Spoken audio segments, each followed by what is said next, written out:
Managing Director of Soho Estates.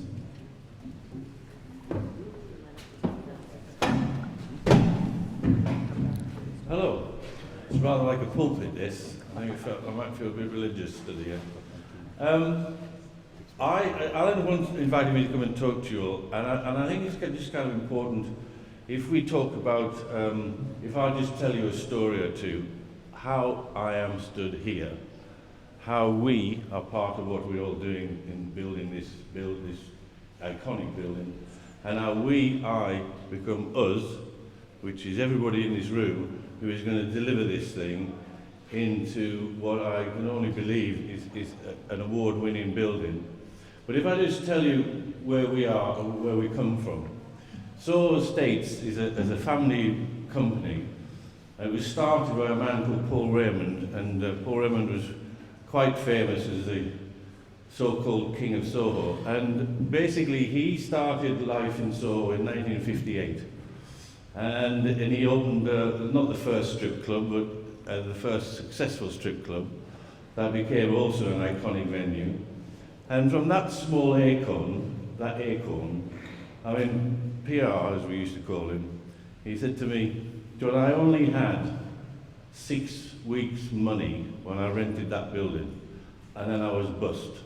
So 6 weeks' money in 1958 results in us standing in a building like this today, and the company being what it's achieved. But because he was a big success, and as his success grew, Paul Raymond decided that he would reinvest the profits from what was then clubs and a publishing company which published magazines that no one ever admitted to buying any of, but it did produce quite a lot of them. And then he would buy property, and property he bought was famously said by him, I'm not going to buy anything I can't walk to. And luckily, the day he said that, we were in the Windmill Theatre, and it was a lot better than if we were in the middle of Sunderland or Doncaster or anywhere else, because he started buying property all around Soho, and he collected it rather like a man would collect a train set, a bit here, a bit there, as and when it became available, and throughout quite a lot of the 80s and the 90s. And eventually became a landowner, but the Paul Raymond method of working was such that when I would say to Paul, we need to repair that building, the buildings, the Soho buildings are notoriously, were jerry built in 1850 and 1750, and there were not, there was a lot of repair and dilapidations required. But I would say to Paul Raymond, we need to fix this building. And he would say to me, are they paying the rent? And I'd say, yeah, they're paying the rent all right. He said, well, don't do anything. Don't spend any money whatsoever. So that kind of continued until the end of Paul's life. And when he died in 2008, we were faced with reorganization of the company into a more professional format than the autocratic one-man boss format. And you sort of realised that we were not going to sell this property. These two granddaughters, who are my daughters, inherited the Paul Raymond estate. And one of the reasons why this building is Ilona Rose, it is my eldest daughter is called Fawn Ilona James, and my next daughter is called India Rose James. So Ilona Rose, the two middle names of my children. And we were faced then with the obvious construction of repair and renew. And we had a tenant roster who possibly were very, wouldn't recognise the elapsed programme, and they wouldn't even admit to ever signing a lease, come to that. So it was that kind of a profile. So we were going to go. We were embarked upon on a journey of repair, and somebody reported it in the press as just polishing the family silver, and that's kind of what we were going to do. We were not going to sell. We have never sold property. Always we carry that doctrine further, and that's what we were looking forward to doing. And then all of a sudden, in 2011, this site, which is a very similar family story, this site was originally started by the original Mr. Foyle in 1902, and he had a premises which was on Charing Cross Road, eventually bought what the building that was here, over here, and this became the very famous Foyle's Bookshop. And the Foyle's Bookshop, which is, you know, businesses have to recognise their lifespan, and as you all know, books, print, and such as that has been taken now over by computers and modern versions. So Mr. Foyle had already decided that this building was already outliving its usefulness, and he had the good fortune, thinking ahead, to buy the next door building, which will be that way, which was the St. Martin's School of Art. Now the St. Martin's School of Art was an institutional building, also built in 1902, around there, and they'd already realised that that building was not fit for purpose. That building had served its life. And Mr. Foyle bought it, sat on it for quite a long time, and eventually St. Martin's moved up to King's Cross, to a brand new campus, and he was ready to do something with this building. And that was 2011.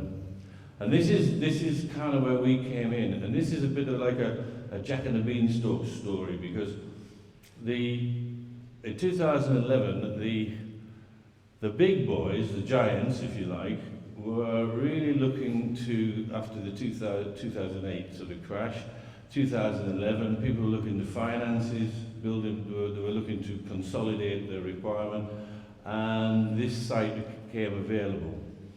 And I remember when we came to look at this site, the price for this site, when it was first put on the market, for the building as it existed, was 68 million quid.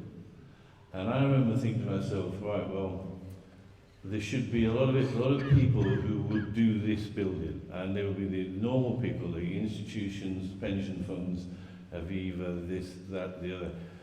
But the uniqueness of finding an acre of land in the middle of Soho that isn't owned by us, for example, it was such a unique opportunity. We've got to try and buy this, even though that's such a lot of money.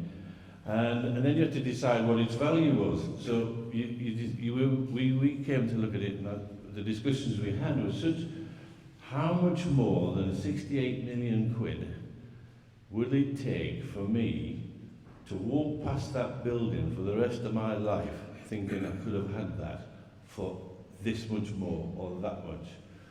And we came to a number, and luckily the big boys, who I always thought this is the sort of site you expect other people to do, they were looking, as I said, to their own finances. And this is my Jack and the Beanstalk moment, where I climb up that beanstalk and I see this little golden goose, and I grab it and I run like hell, and suddenly I'm in a room with Christopher Foyle, and I said to Mr. Foyle, I'm going to offer you £74 million for your building.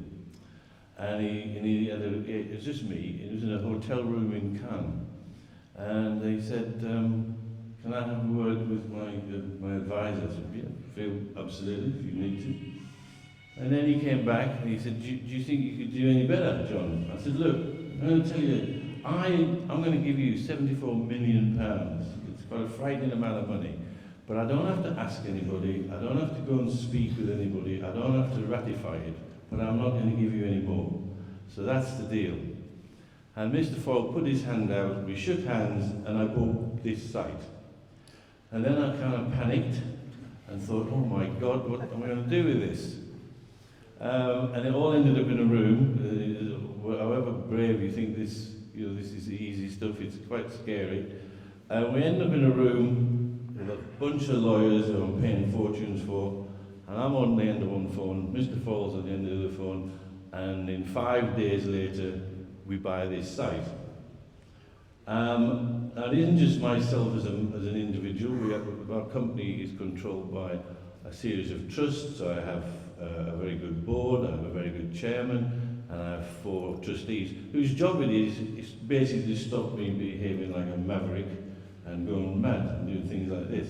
But this is not a bad, this is a very, very good thing. So we get to the point where we've now bought the building and we know that that's the important thing. 2011, we have plenty of time to do what we want to do with this building, and we've got the Foyles wanted to stay in situ while he developed next door and put his brand new bookshop next door, so he built a building fit for purpose. Fit for purpose is a bit of a catchphrase because it's something I have to keep battling on with the politicians in this borough to say if they don't let us build buildings fit for purpose for modern use, then Soho can't survive in its historic format.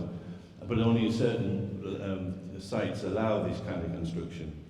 So we get to the point where we become the I becomes we, and we have my fellow directors, and we're all now deliberating what the hell we're going to do with this building. And we have the support of Westminster Council in the name of Robert Davis, who was the deputy leader at the time, head of planning, and John Walker, who was the officer, the senior planning officer in Westminster Council. And they could see the value of investment and development and growth, and more so than the local people who basically object to anything like this sort. But with their support, and don't forget, we were also at that time, this is what is known as the urban regeneration following the infrastructure of Crossrail. Crossrail pops up outside there, and there's a sort of a red line drawn around an area inside of which we are doing everything that government and local council would wish you to do, i.e. investing in the following infrastructure of, in this case, Crossrail. And you would think that would be easy, but in fact it wasn't terribly easy at all. But except that Robert Davis, John Walker, Westminster Council supported this development and were very instrumental in bringing it to a planning permission. Unfortunately for us, we were asking for 8.5 floors, and the 2 floors above 6 meant I had to go and see the GLA. And at that time, that was Boris Johnson. And I've got to tell you, I went to a meeting to meet Boris Johnson, but of course he didn't turn up. And I met his assistant, a man called Sir Eddie Lister, and we sat in this room, and I was taken to this room by Robert, who was deputy leader. It was quite a privilege to be taken by him. But I walk into this room to talk to the GLA about this construction. And the man says to me, well, where's your team, John? Where's all the people to talk about your building? And I said, look, I'm not here to talk about my building. I said, I've got permission for my building. This man here has given me permission. All I need to talk to you about is the politics of 2 floors on the top. But let me explain to you something that's going to happen. I said, in Soho right now, in 7016 Street, there's a business there called Warner Brothers. And Warner Brothers are going to, they've been in a building and their lease runs out in 2019. And in 2019 they have no obligations for delapse, they have no obligations for repair. The building is so knackered it wouldn't be cost effective for them to repair it. They're going to leave, and they're going to leave Soho, and they're going to take their film business with it. And everybody who is involved in the film business and to do with Warner Brothers eventually will gravitate away from Soho. So it's really important that we can keep Warner Brothers in Soho. So what I'm here to tell you is that we've done a deal with Warner Brothers to build them a box in which I am incredible to find myself now standing. But this is the deal we struck, or what we said, or what I said to this guy. And I said, look, if we build this box, I can build Warner Brothers a soundproof box. They will fit it out, but what we will have done, we will have secured the film business and supported the creative industries in Soho and kept them here.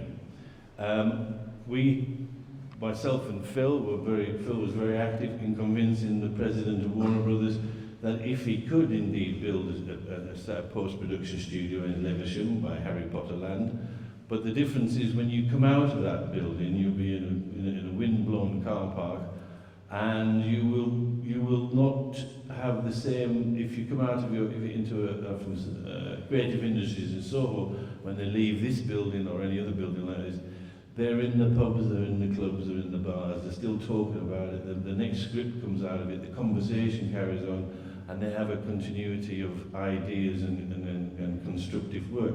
So I just said to this Sir Eddie, I said, look, that's why this building should be built.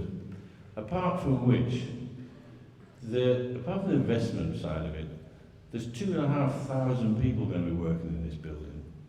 When Crossrail arrives, there's 250,000 people going to be coming out of that hall.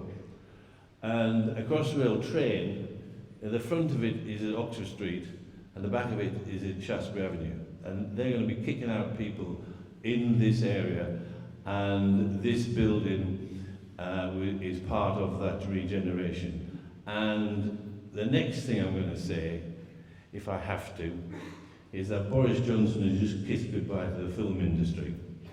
So, we leave that meeting, then we try and see Boris, but he doesn't show up. And then, thank God, Boris leaves on the Thursday and buggers off to become an MP. And we get Sadiq. And we had no problem convincing him of the prosperity of building this. And finally signed off by Javeed. And so eventually, I get a little piece of paper, well, this big, and it basically says I've gone through planning process, I've gone through what they call a calling it in, and signed off by a Secretary of State. And I'm describing this to people and saying, you know, we're investing our own wealth here. We're not financed in the normal way, which is important, which is why I can mention that in a second. But we're putting our money where our mouths are. We're supporting Soho, we're supporting all the creative industries. We're here for a generation and generations to come. We will never sell this building.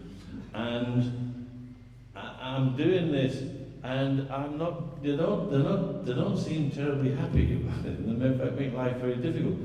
And I said, you know, I turned to a friend of mine who is my award-winning architect, who may be here somewhere. And I said, you know, people get. I don't get this with these people. For all the efforts we're making, we're going to produce this marvelous building, and I shouldn't be having such a hard time to do this. I'm being very proactive in all of this, and I should get a medal for this. And my architect, a little while ago, having heard me say that, made me this medal, and this medal says, I need my glasses to read this medal. But it's the font of the front of this building, right? And I think it just says start on site. Start on site in 2000 and I can't read it without my glasses, and there you go. Start on site. Ilona Rose House, start on site, campaign medal 2017. And that, I think, is very ironically clever. But here we are, and we do start on site. And I got to tell you that stood in this building, as I've walked into this building today, and I look up and I see three floors. And this is surreal for me. This is a process. This has been a journey. This has been commitment. This has been a lot of people, and this has been a drawing. And I'm stood in what was an idea, a financial commitment, a drawing for a long time, and now I'm stood in it. And I marvel at this. I mean, I just find it quite incredible to be stood inside this building and see its progress. And that's where we get to the we, the I, and the us, because the us are going to deliver this building, which is everybody here. Now I know more than likely you're all forced to be here to listen to me rather than volunteering. But nevertheless, the us is a very important part of this next step in this journey. And when we are discussing this building, in all the time we've been discussing this building, I've said to a room full of very expensive people all sat around a desk doing whatever they do, I said, if anybody makes a decision to do with design when I am not here, it is invalid. I will not let any part of the design of this building escape my view. I said, you're not going to make something that I walk into and say, what is that? Because it was never, but it'll be on the drawing, John. It'll be on the drawing. And you saw, we've kept a very close aesthetic eye on the progress of this building. We've got a unique building here. It's unique in Soho alone because you cannot get 25,000 square foot footprint in Soho. It's just impossible. There's no other building that can do that. And you've got a Soho address on one side, you've got Charing Cross on the other side, you've got Crossrail, you've got everything that should be, I suppose, it would be the ideal site, but it's a very rare thing in Soho to have such a thing. So we build this, as we build this building out, and I never thought personally that apart from Warner Brothers, because Warner Brothers is a very important political statement, and we are saving Warner Brothers. Warner Brothers, as you know, this is their sound stage which stood on here now, and I went to stand on their sound stage in New York, and it's just basically a big room with steps, chairs and screen, but it's a very, very valuable thing, and it's the anchor of this business. But as we move forward and we build this building, and every time I had a meeting this morning about a building we finished in Walker's Court, which is the Boulevard Theatre, the original Revue Bar site. And this is the conversation I had. Right? Do you remember that in the basement where where the kitchen was going to go, we built a big sump, yeah? Do you remember that? We built a big sump because it's in the basement, and that was the answer to the drainage problem and the connections and sewers and stuff like that, right? And yes, I remember we built a sump. And well, this sump is where the kitchen was going to go. Yeah, got that. Well, the kitchen now sits on top of the hatch where the sump is. So, well, what's the explanation? Well, the architect says it's not his fault because he's the kitchen designer should have thought of that. And the kitchen designer said, well, what do I know about sumps? I've just built a kitchen, right? But I happen to have built a kitchen on top of the sump that somebody's got to inspect, and when it floods, that's where you need to be. So you think to yourself, right, if there's any one message I want to say to all of you guys who do this, that if you see something in my building as we're going along, and you think this is odd, but it's on the drawing, or this is not right, because you've done this 100 times, because that's what you do, and you think this is a bit odd, then I want to know about that. We want to know about that, because I'm now having the consequence of paying extra money to move something because two people did not realise that the thing that was required was something to do with them. When that's the real message, it is something to do with everybody. And you all build buildings more so than I. This is all new work for me. So I want to impress upon everybody, this is such a unique building for us. This is a generational investment. This will change the colour of our company, largely to do with its value, because this is going to be one hell of a valuable building. But whilst we're building it, and whilst we've engaged, when Phil and I decided to do this as a management construction program, we were being persuaded a little to do a fixed price contract. And the essence of a fixed price contract, especially if you were borrowing money from a bank, would be you can sue that guy when it goes wrong. And my philosophy is, why do I want to enter a contract with a provision to sue somebody before we've even started? So we went into this construction management, and then through Sir Andrew, and now you guys, we've engaged with each of the individual contractors. We've engaged with the demolition contractor, we've engaged with the steel guy, we've engaged with this curtain. Each one of these people we've engaged with and committed ourselves to. And, you know, my conversation with the demolition man was, it's X amount of money in X amount of time, and I'll pay you every Friday. And he said, would you do it every fortnight? I said, that'll be lovely, I'll do it every fortnight. And we shook hands across the table. A £20 million deal that was. And this building came down, this hall was dug on time, on spec, and on budget. So we are committed to this. I'm here rambling on just to give you some colour of why and how we've got here. We're not an anonymous pension fund, we're a family business. This is very important to us, and I just want us all now to think that if you are part of this, then like me, when you walk past this building in the future, I will always be proud to say, you know, that was something to do with me, that. I come from the north of England. How the hell am I here in control of half of a chunk of London? But I am, and I will walk past this building and I'll think, you know, without me that wouldn't have been there. And that's the pride that I want, and that's the pride that I want everybody who is in this room and outside this room, because there's plenty of people who are involved in this journey and are not here, to understand this is not a building.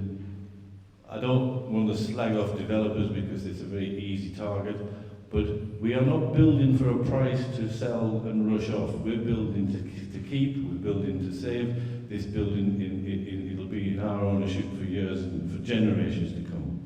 So that's my message. It's just an explanation of the journey of how we got here, and it's just, for me, I am absolutely thrilled to be stood in this, in what I've only ever seen prior to, I've been in this building twice now. Like I said earlier, this is a concept, an idea, a drawing, and now I'm in it, and now you're in it, and now we're all in it together. And that is my message. And you can vote for me over there in the little box if you want to.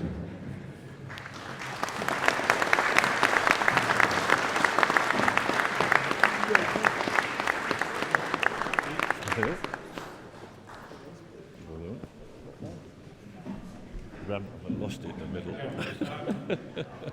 I won't keep you as long as John just did. But if you click onto the screen, Half an hour. it's not important if you can't see the screen. I could stand here today and say, give you all those different reasons why quality is important, about how much the industry spend on fixing quality. But I'm not going to go down that route.